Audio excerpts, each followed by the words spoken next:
Egypt के valley of the king में से जब इजिप्शियन किंग टूटनखामुन का टॉम डिस्कवर किया गया तो इस खबर ने पूरी दुनिया में हलचल मचा दी थी। 26 फीट पहाड़ के अंदर छुपा ये टॉम 3000 सालों में पहली बार खोला गया था, जिसके अंदर ढेर सारे खजाने और किंग टूटनखामुन की मम्मी भी मौजूद थी। इस टॉम से निकलने वाला सोना बिल्कुल प्योर गोल्ड का था और इसका टोटल वजन 1,03,000 तोला सोने के बराबर था, जो तकरीबन एक टोयोटा गाड़ी के वजन के जितना बनता है। वैसे तो इस टॉम से मिलने वाला सारा खजाना और गोल्ड प्राइस लेस है, लेकिन अगर एक एस्टिमेट भी लगाया जाए तो आज के दौर में इसकी कीमत 5.5 अरब रुपए के जितना बनता है। ये टॉम डिस्कवर होने के बाद आर्कियोलॉजिस्ट ये देखकर परेशान थे कि आज के मॉडर्न दौर में भी इतना ज्यादा सोना पहाड़ों से ढूंढने और निकालने में एक माइनिंग कंपनी को कम से कम 10 साल लग जाते हैं। तो आखिर 3000 साल पहले, जब ना ही कोई मशीन थी और ना ही टेक्नोलॉजी, तब एंशिएंट इजिप्शियन ने ये सोना निकाला तो आखिर कैसे और कहां से?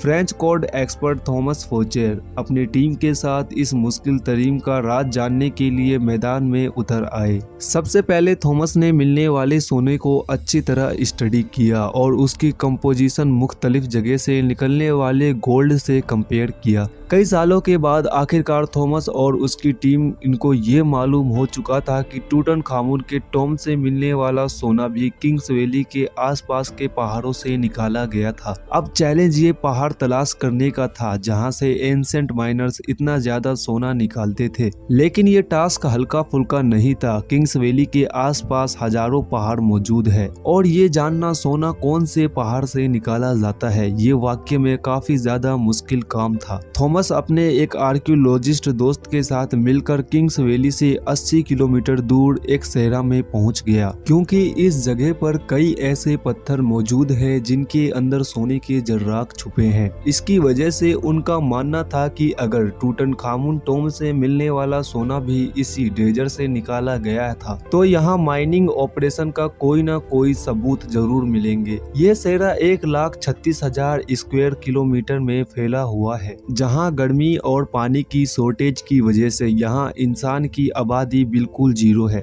थॉमस का मानना था कि इतना ज्यादा सोना अगर इसी पहाड़ के सहरा से निकाला गया होगा तो जाहिर सी बात है इसमें काफी ज्यादा मजदूर की टोली यहाँ पर काम करती होगी। थॉमस और उसका साथी इसी खोज में सहरा के अंदर जाते रहे। इस बंजर सहरा में कई घंटों तक का सफर करने के बाद काफी अंदर जाकर पहाड़ के नीचे एक अजीब मंजर देखने को मिला। जब पास जाकर देखा गया तो पता चला ये उस दौर में इस्तेमाल किया जाने वाला पानी का कुआं था जो पूरी तरह से सूखा पड़ा था। ये बात तो जाहिर थी कि ये कुआं यहाँ से गुजरने वाले उस दौर में मुसाफिरों को पानी देता था। लेकिन हैरत अंगेज तौर पर यहाँ कुछ और भी था जो इस कुएं से भी इम्पोर्टेंट था। जी हाँ, थॉमस और उसके साथी को यहाँ पर एक पुराना कमरा बना हुआ दिखा जो अंदर से एक इबादत गाह का लुक दे रहा था। इस कमरे की दीवारों पर, छतों पर काफी मेहनत से पत्थरों की कार्विन चित्रकारी बनी थी। जब इस आर्ट वर्क को गौर से देखा गया तो इसमें एक ऐसा राज छुपा था जिसको देखकर यकीन करना मुश्किल था। थॉमस के साथ आया एक दोस्त जो कि आर्कियोलॉजिस्ट था, उसने बताया कि इस चित्रकारी में वो राज छुपा है जिसकी तलाश करने हम आए हैं।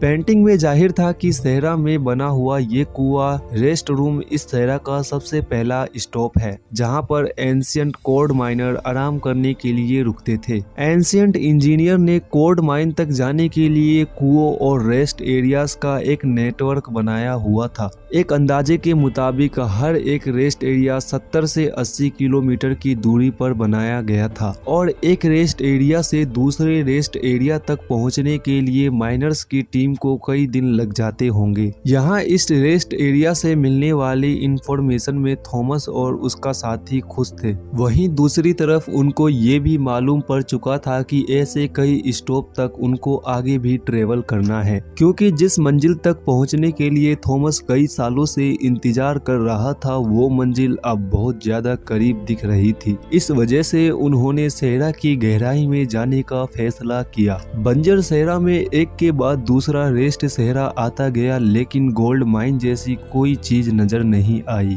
आखिरकार पूरे 2 दिनों के बाद एक पहाड़ के किनारे पर ढेर सारे पत्थर दिखाई दिए। देखने में तो ये एक नॉर्मल सीन था, लेकिन थॉमस का मानना था कि ये जगह एंशिएंट गोल्ड माइनर का कैंप लगता है। हुआ भी कुछ ऐसा ही। इस जगह पर बने पत्थरों के कुछ टूल मिले, जिनकी मदद से पत्थरों को तोड़कर इनके अंदर से सोना निकाला जाता था। ये पत्थर जो दिखने में एक नॉर्मल पत्थर जैसा लगता था, इसको इस टूल की मदद से तोड़कर क्रश किया जाता था और फिर उस क्रश में से सोने की जर्राक को अलग किए जाते थे। जब इस जगह की बारीकी से छानबीन की गई तो यहाँ गोल्ड माइनिंग की कई टूल भी जमीन पर पड़ी दिखाई दिए। क्योंकि थॉमस को एंशिएंट गोल्ड माइनिंग का ज्यादा इल्म था, उसका मानना था कि एंशिएंट माइनर इन पहाड़ को खोदकर इन पहाड़ों में से टनल्स बनाते थे। इस टनल में एक खास किस्म के पत्थर ढूंढकर उनको इस माइनिंग कैंप में लाया जाता था, जहां इस समय थॉमस मौजूद है। माइनिंग कैंप में मौजूद माइनर्स की दूसरी टीम इन पत्थरों को क्रश करके इनमें से सोना निकालती थी और फिर वो सोना किंग्स वैली में भेजा जाता था।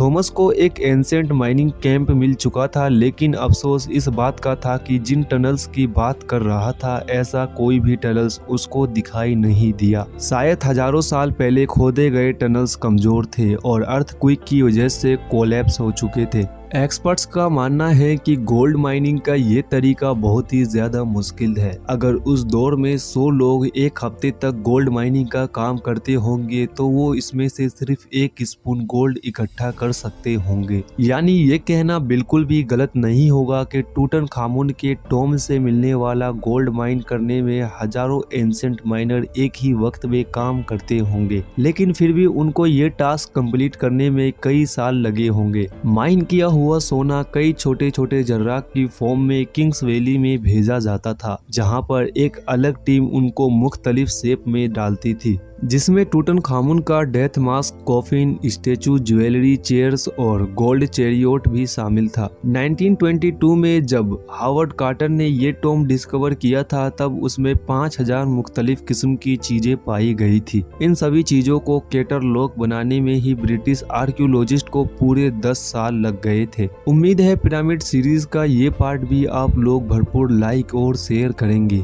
अगर आपने पिरामिड्स पार्ट की 3 सीरीज नहीं देखी है तो लिंक डिस्क्रिप्शन में है। तो मिलते हैं एक और शानदार वीडियो में।